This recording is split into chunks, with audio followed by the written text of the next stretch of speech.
After pondering over this for some time, I've come to realize that we haven't given that final scene of Avengers Endgame enough love. You know, Steve Rogers, he's personally my favorite character. He goes into the past with the Infinity Stones. He lives his happiest life with Miss Carter. Then he comes back to the present, gives Sam Wilson the shield and the title of Captain America, ensuing the seceding show.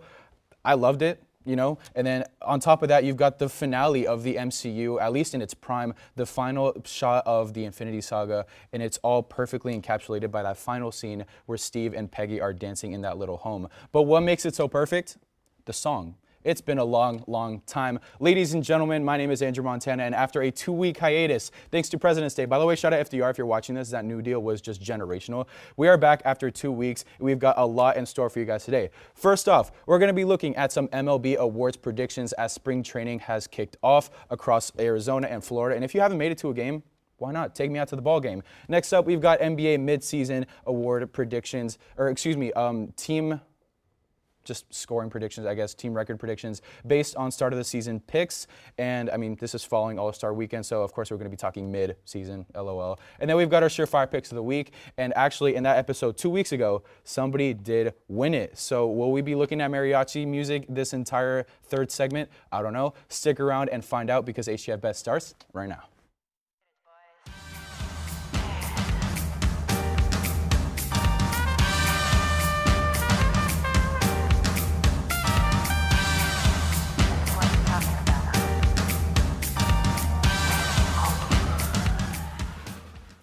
And we're back. Thank you guys for sticking with us. As always, to my left, Giovanni St. Cyr, and to my right, Ezra Hines. Ezra, as you guys will see in yesterday's show or whatever the timeline is, we had one of the biggest choking performances in Combine history. How do you feel after that? It was a lucky last guess. Good. I'm happy for Nick. I'm really happy for him. Yeah, sure. And then Giovanni over here, how you doing? How was your weekend? I'm good, man. My weekend was great. Ezra almost looked like the Heat when we almost blew a 3-0, but he actually did lose. So. Yeah, Ezra was the only one of the pluses, but we'll not spell too much. And then over at our amazing stool, we've got Justice Covert. How you doing, Justice? I'm doing great. Rocking the stool. Feeling good. As always. Now, we'll be getting into our MLB predictions of the following AL awards. We've got our MVP, we've got Cy Young, we've got Rookie of the Year, and we've got our Manager of the Year. And to kick it all off, Ezra, my fabulous point guard, what do you got for your MVP? I'm going to be, it's kind of sad to say, I kind of fell for the hype, but the hype is very much justified. I'm going to be taking Julio Rodriguez from the Seattle Mariners. He's sitting at plus 1,200 odds right now. I think he's below 5 other people at the moment. He's looked really good over these past 2 seasons, obviously. His rookie season, we were expecting him to have somewhat of a sophomore slump maybe, because, you know, that is a normal thing in the league. He did not. He instead hit, 5 more home runs, stole 12 more bases, hit plenty more RBIs, almost 30 more RBIs. His OPS is sitting around the same, 800, higher 800s. He's looked really good, and his team is performing a lot better now because they've went out and got these bigger names and gotten these, bigger contracts of good players, not great players, off the books, a.k.a. Robbie Ray. Sorry, Robbie Ray. But no, Jorge Polanco, bringing him in for some depth at second to cover for Colton Wong, who they released in the middle of last season, would be great. It's good. And I think he's going to be great. Getting off Eugenio Suarez, who did hit a lot of home runs last season, but again, big contract. Why not? I mean, they also had some guys last season who had kind of worse this seasons who will probably bounce back, a.k.a. Ty France. I believe in him, honestly. But that's just to sell the point of this team is going to be good, and Julio Rodriguez is going to be good regardless. So probably one of the better teams in the league, if not the best team, and one of the most flashy, could do everything. Diamond fielding, referring to Diamond Dynasty and MLB The Show. Diamond fielding, diamond hitting, literally could do anything you want. This is the guy. He's going to win it this year. So I do want to run this by you as well. The Yankees have Aaron Judge and Juan Soto sitting at plus 550 odds and plus 600 odds respectively. Mm-hmm. Not only that, you mentioned it, Rodriguez is currently 5th in odds to win AL MVP. Why wouldn't you pick any of the Yankees or the other 2 players? Well, Yankees was biased, I'll be honest. That's fair. I refuse to pick a Yankees player. There you go. I'm a Red Sox fan at heart. I'm not picking Aaron Judge or Juan Soto. I do love Juan Soto, however. Don't get it twisted. I love Juan Soto as a player, but he's a Yankee, so he was never on my radar. Yeah, we got Steve Harvey in the background yelling, good answer. But now I'm going to pitch it over to Justice at the stool. Who do you have winning the AL Cy Young? I'm going with Corbin Burns, plus 1,000 odds. He's a newcomer for the Orioles squad. He got traded over there from the Milwaukee Brewers. I think just he's just like perfect for the award. He's gotten Cy Young voting the last 4 years. He was in the All-Star game the last 3 years, I want to say. But comparative to someone like Garrett Cole, I think him being a newcomer, him being on a team that won 100 games last season always helps in these situations because he has more wins. But I think with the strikeouts, lower ERA, he's just the best guy for the job. I think you make a pretty good point there, and you brought up Garrett Cole. Garrett Cole's right now sitting at plus 500 odds. Burns is fourth in all odds. Do you think you're gonna stick with this Corbin Burns pick, even though that is the case, considering he is 3 people below Garrett Cole? I think honestly, the plus 1,000 odds is kind of disrespectful to Burns. We've already seen him win a Cy Young award, and we've already seen him in the voting. And I think, comparative to someone like Framber Valdez and other people that are right there with him, they haven't been able to replicate the same seasons that Burns has had. And, he's just better, in my opinion, than Garrett Cole. Do you have any sleeper picks for that award? Sleeper picks, I got Joe Ryan coming out of Minnesota Twins. More or less, I don't think he's going to win the entire award. But going into maybe the All-Star weekend, he could become an All-Star. And same thing with someone maybe like Brady Singer. Once again, I don't think these guys are going to be able to contend with people like Valdez or even Verlander through the long stretch, but they could, they could contend for being an All-Star. I do like that Joe Ryan shot a lot. Joe Ryan's very, very, very good. Speaking of very, very good, I'm going to toss it over to my very, very good left-hand man. Giovanni, you're going to be talking about your AL Rookie of the Year. Who do you have? I have a shortstop out of Stillwater High School, Oklahoma. Baltimore Orioles #1 pick, Jackson Holliday. I'm for AL Rookie of the Year. His odds are sitting at plus 340. He's only trailing Evan Carter as the favorite for the award. He's been a dog since day one. You can imagine the IQ that's been passed down from his father, Matt Holliday, who was a 7-time All-Star with the Colorado Rockies and the St. Louis Cardinals. On set, MLB expert John Warner quoted, "He is the truth." And you can't go wrong when you listen to John. You can't. What else did John say, though? I'm just gonna keep that. Okay. I'm just keep that to myself. He had 12 home runs and 24 stolen bases in the minors last year. And I want to ask you guys a question. Experts compared him to Trevor Story. How do you guys feel about that? Go ahead. I mean, I'm fine with it. I don't know a lot about Jackson Holliday, but if you compare him to someone like Trevor Story, he ought to be a good player. Trevor Story was great in Colorado, and then he had to leave in free agency, and he's kind of had a rocky start in Boston. But I think if he's going to be anything like Trevor Story, he should win this Rookie of the Year award pretty easily. I kind of agree. I guess it's Trevor Story. Trevor Story's a weird comparison player, in my opinion. He's kind of a guy that does a little bit of everything, but I guess in the sense that Trevor Story has a lot of pop at that shortstop position. Decently quick, not insanely quick. Good glove. Yeah, sure, why not? I'd say Trevor Story is kind of like the basis of a good shortstop, but if you want to compare him to that, yeah, that works in my opinion. All right, and last but probably least is going to be my AL Manager of the Year. I'm going to be looking at A.J. Hinch from the Detroit Tigers, currently sitting at plus 550 odds to take the award. Now, I know the Manager of the Year award is often given to a first-time manager or just somebody walking in.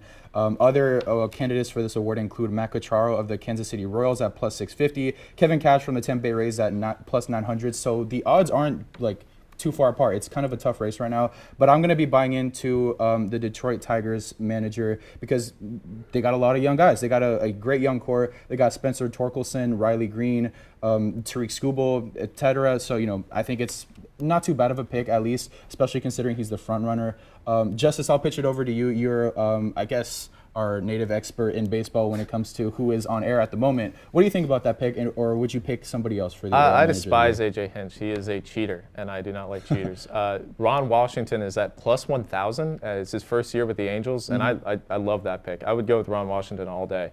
He's coming over from the Atlanta Braves. He was their third base coach for a while, and before then he was with the Rangers, where he went to back-to-back World Series. He wasn't able to win them, but he's got a great resume in baseball. He's been in the game for decades at this point. So I would go with Ron Washington. Got to stick with my Braves, but I hate A.J. Hinch. He's a cheater. I don't blame you for that. He was part of that Houston Astros scandal way back when, like you mentioned before the show. Plus, you'll get double your money. Might as well. Why not? But thank you so much, Justice, for joining us. Thank you guys as well at home for joining us for this segment of MLB Baseball, even though MLB stands for baseball anyway. We'll be right back after this quick commercial break to talk about some NBA midseason predictions. Don't go anywhere. My name is Tyler Brownrigg. I hope you're enjoying watching whatever show it is that's playing right now here on Hitting the Field Network. And if you're interested in more of our shows or want to know more about the one you're currently watching, don't worry, I'm here to tell you. Our week starts off on Mondays with HTF Bets, hosted by the Bets Boys, Andrew Montana, Ezra Hines, and Giovanni St. Cyrin. You can catch that show live Mondays at noon for all things betting in sports. I highly recommend it. And then you can follow it off on Tuesday with The Combine, hosted by the illustrious Ty Patton. If you're in for a more laid-back, kind of podcast-style show, a lot more casual, that is definitely the show for you. And maybe you'll catch some Ty Squared action with me on there. Wednesdays, every week, you'll be able to catch the vlog, learn about what's going on behind the scenes here in the studio at Hitting the Field, get to know more about us, especially the people behind the camera, who they are, and what we do to make these shows every week. And on Thursdays, live at noon, you can watch the main show with me as your host every Thursday, where we'll be covering all of the major storylines for any sport, be it football, basketball, hockey, soccer, you name it, we'll be talking about it on the main show. And then Friday, you can watch Nighttime with your hosts, Maddie Glass and Patrick Previty, for all things college sports, especially with a focus on UCF sports and maybe the ones you haven't heard about so often, like tennis or women's track and field. It can be anything college on Nighttime. And if you're interested in joining Hitting the Field and you're a UCF student, DM us on any of our social medias at Hitting the Field, and also give us a follow on all those and subscribe to this channel if you want to catch more of our content. But enjoy the rest of your show. As always, I'm Tyler Brownrigg, and I'll be seeing you on Main Show. And we are back. Joining us over at the stool is not Justice anymore, but Miss Maddie Glass, one of the best basketball heads we have here at the program. Maddie, how are you doing today? I'm good. Thank you for saying that. It means a lot from you, Andrew. Aw, please. I just wish I was there yesterday to see Lola at, what was it, Bark at the Park? Yeah, she didn't have a great time. She's a little afraid of stairs, but we made it work. Anything for the puppies, though. Anyway, we're going to be looking at our NBA team predictions in terms of their record going into the end of the season. You have the picks that we made at the beginning of the year. Not at the beginning of the semester, at the beginning of the year, the school year, which means we had another man sitting in this very spot. Actually, apparently another Westbrook fiend. I didn't know that until like Not a Westbrook fan. Okay, you made it seem otherwise, Giovanni. I'm so sorry. supporter. I heard other. Exactly. But we made some picks at the beginning of the year, and today we're going to determine if we're going to double down on those picks or if we're going to abandon ship. With that being said, Ezra, a resident Knicks fan, I'll toss it over to you. What do you got in store for us? Yeah, so my original pick, I actually had the New York Knicks over on 45.5 wins, which was sitting at plus 100 at the time. I'm doubling down. I mean, this is a much better season than I thought the Knicks were going to have, in my opinion. Like, we are 9 games above 500, and we have missed out on our best player for the last couple of games in Julius Randle, other than Jalen Brunson, of course. Done. I said that just for you. But no, we currently sit with 34 wins, 23 losses, so it's actually 11 games above 500. But we've been really good, we've been really well coached this season. I kind of give my credit to Tom Thibodeau because I'm not a very big Tom Thibodeau fan. Nobody is. I think he plays a very big style of basketball that's just not fun to watch. It has so many holes in the game, but he's brought in the right guys to make it work. Josh Hart's great for us. OG Anunoby's great for us. I hope he comes back soon because when he's on the court for us, he's been phenomenal. Jalen Brunson's had an MVP caliber season. Obviously, I don't think he'll win MVP, but he's been in the rankings for MVP. So I'm very glad to say that I'm going to double down on this pick. They only need 11 more wins to get 45. Yeah, 1,000%. 1,000% I'm doing this. That's not too bad of a pick, and something that I cannot attest to when it comes to this. You picked your favorite team and you ran with it, and you're fine. You're doing fine. I cannot say the same thing about mine, but I'll get to that next up after Maddie presents her pick from the beginning of the year. What do you got? Yes, my pick was not the best pick. I picked the Pelicans under 43.5. I think they already have 34 wins, so it's not looking good for that, and I'm abandoning ship. And I didn't realize before I picked this, that I could do unders, so I picked the Warriors over. It's actually 43.5, not 44.5. But they have been playing very well. They're 9-3 since Draymond returned it, and they have the 6th easiest remaining schedule in the NBA. So I'm not saying they're going to win the finals or playoff series or even make it out of the play-in, but all they have to do is go 16-11, and I think they're going to be very motivated. In the last 12 games since Draymond returned as a new man from his suspension, they're second in net rating, second in defensive rating, second in points per game, third in three-point makes, and first in assists. And since Jonathan Kuminga called out his coach in an article with The Athletic, he's averaging 19.5 points per game and playing 32 minutes. So that is a huge step up for them, that he can provide something when he's so young. And also a big factor is Clay has moved to the bench. So they're starting rookie Brandon Pods, as we call him on the show. Great. And he's starting next to Curry. They're playing really well together. He's kind of like a real true point guard. And another thing, they're healthy. The only player they're missing right now is Chris Paul, who should be returning soon. And I don't actually know how I feel about them with Chris Paul. I think they might be slightly better without him, just because they play more faster. Draymond's starting at the 5. They're going to play, they're best when they're playing small, and they're best when Draymond is starting at the 5, and that's what they've been doing. They play the Wizards again. They play the Spurs 3 more times, so they have an easy schedule, and you can kind of see where they get on a little bit of a run, and everyone's like, "Oh, the Warriors are back," but they just need to win 44 games, and they won 44 last year with a way worse team. So I think Curry's going to come alive. I don't think he's going to miss the play-in or the playoffs, and they're going to get on a roll here. And I think Coach Kerr just needs to keep playing the lineups that are playing well and not put in the veterans just because they're veterans and they have to close. So I think, Clay accepting a role off the bench is a huge part of that. I do want to ask you this. It doesn't really have to do with your pick per se, but when it comes to postseason performance, we saw the Warriors sneak into the 8th seed, if I'm not mistaken, last year. I think it was the 6th seed. They played the Sixth Sacramento seed. Okay, Kings. something like that, yeah. Yes. Do you think they'll have any sort of hopes in the playoffs, considering everything that's happening with Draymond, with Chris Paul coming in and off the injury reserve, all that? What do you think? I mean, I'll never say no, but it depends who they play. I would say if they match up with a young team who has no playoff experience, like the Oklahoma City Thunder, maybe Curry does his thing, or they're playing the Pelicans in the first round. I could see them going to 6-7, a late game series. I know Ezra's shaking his head. The OKC Thunder, obviously very good team, super young. Has Shai Gilgeous-Alexander ever won a playoff series? They took the Rockets to 7 games, and that was the Rockets team. That was when Chris Paul was on the team 3 years ago. Lou Dort literally averaged 30 points per game that series. What are we talking about? Okay, but You're acting like Chris Paul was the main reason for that. He was the reason for that. Shai He was was a great player on that Lou team. Dort Shai was Gilgeous-Alexander. SGA did not play well in that series. Yes, he at all. did. No, he was a he part did of the not. three-headed guard. It was SGA, Dennis Schroeder, and Chris Paul. They was all going crazy. He did not on that play well team. in that series. I remember see that what you're series. I see And what I you're saying, remember Maddie. If you said the Kings, I would have given that to you. The literal The Rockets. Kings have at least been I'm not to saying it they're going to last beat them, season. but it will go 6 or 7 games. Okay. I Just wait and see. personally think They're the probably not Warriors gonna might play them, sneak into but- the playing kind of thing. I don't know if they're going to get into the playoffs with how stacked the West has been. I agree. But moving Yeah, on, I would agree with that. my original pick, as I mentioned earlier, kind of alluded to earlier, was the Los Angeles Lakers going over 48.5 wins at minus 110 odds. I know it's a 50-50, but still minus 110 odds.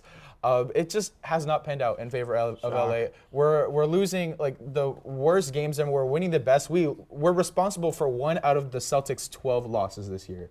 Without LeBron That's or the AD. highlight of your season? That's the only thing I can think of. Well done. But that's my point. That They've also lost to the Bulls twice. we're winning the randomest games that we can, but then we lose to the Spurs. We beat the Spurs a couple days ago, but earlier in the season we lost to the Spurs. This has been a travesty in LA for the most part. Again, we might make the play-in. We might get some sort of a playoff splash similar to the Warriors because of that experience and that star power, even though the Warriors don't really have it outside of Steph.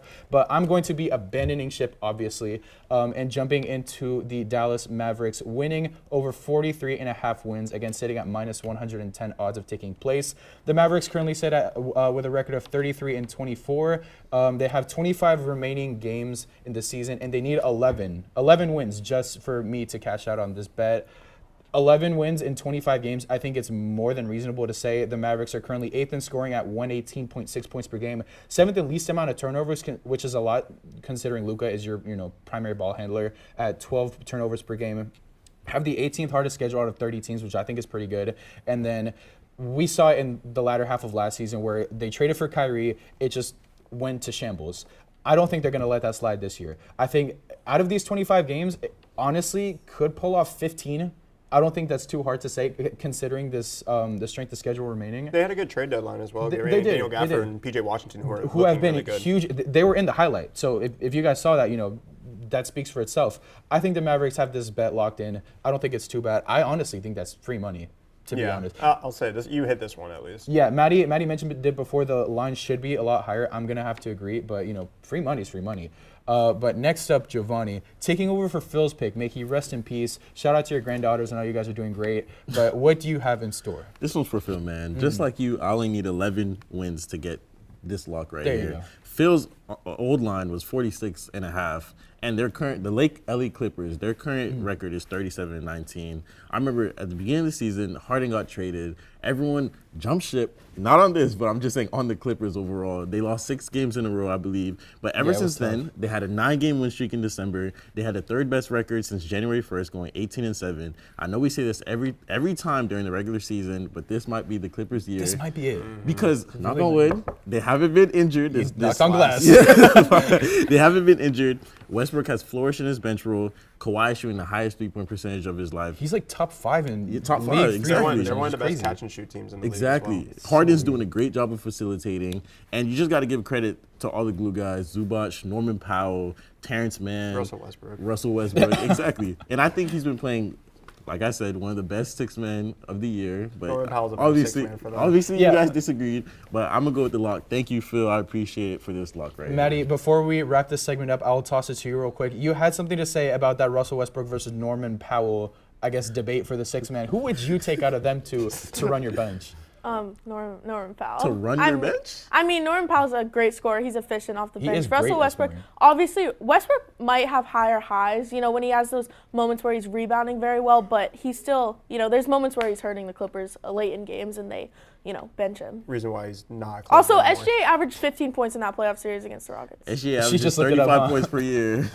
Okay, thank you, Maddie, so much for joining us and for that great, insightful knowledge as always. We'll be right back after this quick commercial break for our surefire picks of the week.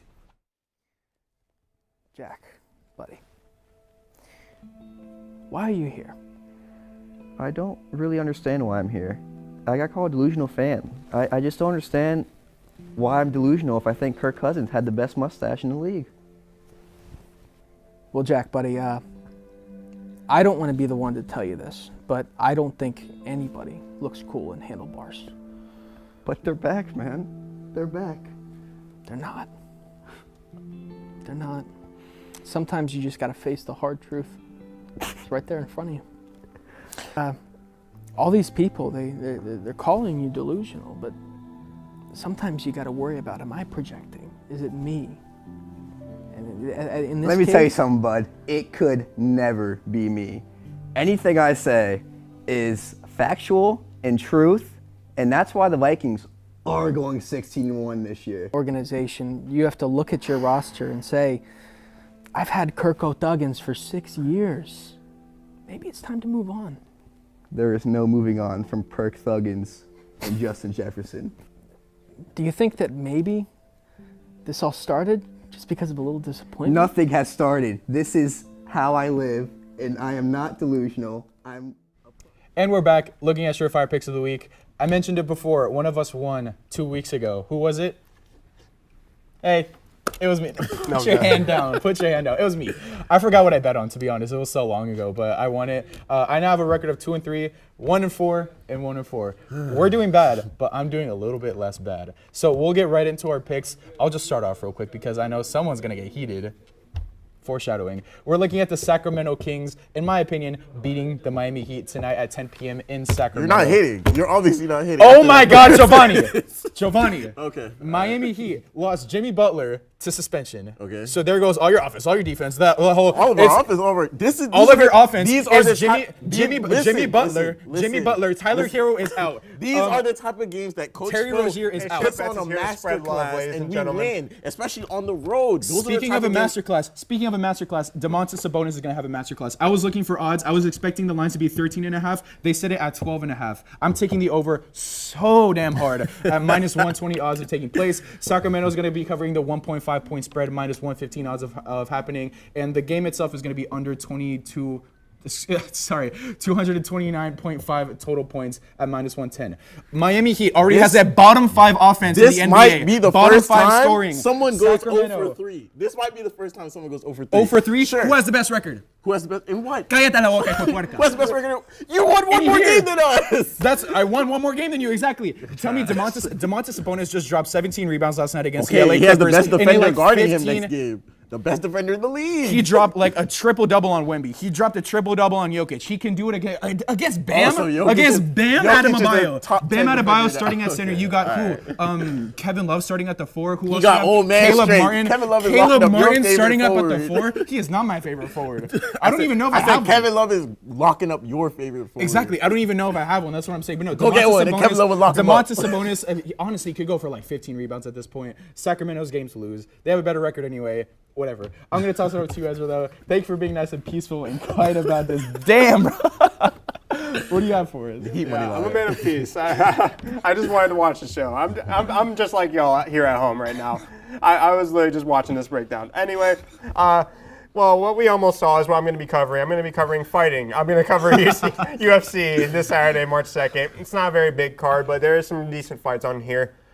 This fight just got moved from the last card that just happened, Raul Rosas and Ricky Turcios. I'm going to go ahead and take Raul Rosas. That might be a bold statement because considering he did back out of the fight this past week because of sickness, it could come back to, bite me, but I still think Raul Rosas is so much better than Ricky Turcios. Ricky Turcios is just all heart, realistically. Raul Rosas is one of the best grapplers in the 135 division by far. Like, we've seen what he's done to his past guys. I'm going to buy in on him. And then my next fight, I'm going to have Muhammad Makayev versus Alex Perez. This isn't even close in my opinion. Muhammad Makayev is going to wipe the floor with Alex Perez. Muhammad Makayev is one of the better kickboxers, one of the better grapplers, great submission artist. He's so well-rounded. Honestly, has everything to be a future champion in the 125 division. He's really, really good, and Alex Perez is still like 6th in rankings right now. Muhammad Makayev is probably going to blow past him. That's sitting at minus 270 odds, rightly so. And then the main event, because neither of those were even like co-main or prelim, I believe. I think Makayev might have been, but even then, the main event, Shamil Gaziev and Jairzinho Rozenstruik. I'm going to take Gaziev. I know he's only had one UFC fight so far, but he is a knockout artist. He is 12-0 right now. He is going to absolutely obliterate Rozenstruik. Rozenstruik has had like one of those, careers where it's been, he could beat probably the best guy, but also lose to one of the worst guys. So I'm going to go ahead and take Shamil Gaziev over Rozenstruik in this. That's sitting at minus 155 odds. I think those are locks in my opinion. The only one that might not be is the Rosas one, and that's dependent on how he's feeling at the end of the week. If he's feeling good, lock. Do you have anything to say about that? No. Yeah, I that's agree what with thought. Ezra. Ezra's a man of class. Okay. Some kind of breaking news out of the UFC as well. Where is UFC 300 taking place? Have you heard about it? UFC 300? I Las want to say Vegas it's Sphere. Vegas. The Las Vegas Sphere. What's in the sphere? Ooh. I'm excited to see that, even though I'm not going to see that, That's because Vegas, it's the theme of the show, basically. So, okay, never mind. I'll just. We'll be right back. What's your damn pick? What's your damn pick? Well, after your horrible NBA take, Oh I'm my gonna gosh, give I a think good he might NBA hit. take. I think he I'm might gonna be hit, so honestly. rich. I'll I'm be going to so be so honest. rich, I will be at the Sphere from UFC 300. I'm gonna go with primetime game of the week: Brooklyn Nets versus Memphis. Prime time game of the week. I put the under. Watch on them go for like 215. 300 points. That would be crazy because they're both bottom 7 in scoring, and even without the stats, I would have went with the under anyways. It's the Nets and the Grizzlies. You guys are. I like you this guys pick. all I really like this pick. You guys all pick minuses. I'm gonna go with the plus. I picked Nick Claxton with the first bucket of the game. I can't wait for Vince Williams to plus hit like a 600. three in Nick Claxton's face. Y'all the minus kings, not me, man. And I'm also Wait gonna, till you miss. I'm gonna go with Nets money line. Nets lost just as much, but the Grizzlies they lost 10 of their last 12. So Ooh. God awful right they're now. both equally abysmal basketball teams. Almost but like the Miami Heat. They almost don't have like enough players to Miami play Heat every going single back. game, pretty much. That's They Wait, right. what were you going to say? Miami Heat are going back to the finals. That's I want to ask you. Wait, I do They're want to ask you this. Hold on, finish your thing before we start the whole Miami Heat No. thing. We again, are going to go please. back I into finished. this. I'm We're done. going over, so you guys know. But finish your thing, and then I'm going to ask you a question. I'm done. Nets money line, Nick Claxton first bucket, and under 215. And that's my 3. I'm going to hit. Okay. It's all in Nick Claxton. There you go. Now, now to rewind on that, you said the Miami Heat are making the finals. I see, floor director. You're telling us to wrap up. Absolutely not. I can't. Absolutely not. No, we're going the over. show is over. Combine went like an The hour show is over. over. We are You said the fine. Miami Heat are making the finals this year. They're getting first rounded, if anything. Do you want to put first money on rounded? it? Let me ask you this. $5 right now. I prepared this question for you yesterday in my living room. I'm gonna give you three different teams. Okay. Based on that team's performance this year, you can consider their offseason, you can consider last season's playoff performance, whatever. But all things considered, give these three teams a grade, like A through F, whatever. Indiana Pacers. B+. B+. Okay. Miami Heat. What, offseason this season? No. Just B. like all things considered. B. Like okay. B+, a B. Lakers. Oh, C-. C-. Okay, so we jump from a B to a B to a C-. Okay. Look up here. Actually, I have it right here. The standings This show is over. from 15 not. to 16 to 17. If the standings haven't changed, it's in that order. The Pacers, the Heat, right behind them are the abysmal, god awful, gargantuanly bad Los Angeles Lakers, who haven't had anything go their way. So do you in guys your think- opinion? I'm very confident when I say Miami Heat can make it to the finals. They can make it to As the a fan of finals. the Lakers, can you say that you Oh guys no. Okay, so what are we arguing here? The fact that you go from a B, a B to a C-, that's almost 2 letter grades. I didn't want to give you guys an F. This isn't SPB. You can't count out any team that LeBron James is on. You can't completely. So count then why LeBron. would you drop them to C-? Because you guys are trash. I'm We sorry. are trash, but You then guys why are you discounting LeBron? I'm not discounting LeBron. Then I why just did you said- give him a C-? Because you guys are trash. LeBron is not trash. All right. Undefeated chance, man, you know what's the deal. Tryna find a kid, I'm in the field doing drills. Boy, you just a sucker, you ain't never keep it real. 3 rings in my hand, I'm a warrior to the max. When I hang it up, they gon' have to give me plaques. Step up in the building and I only bring the facts. When I make a highlight, they gon' replay, run it back. Okay, always locked in, I don't got time to lax. Saying he the best, he could take a lap.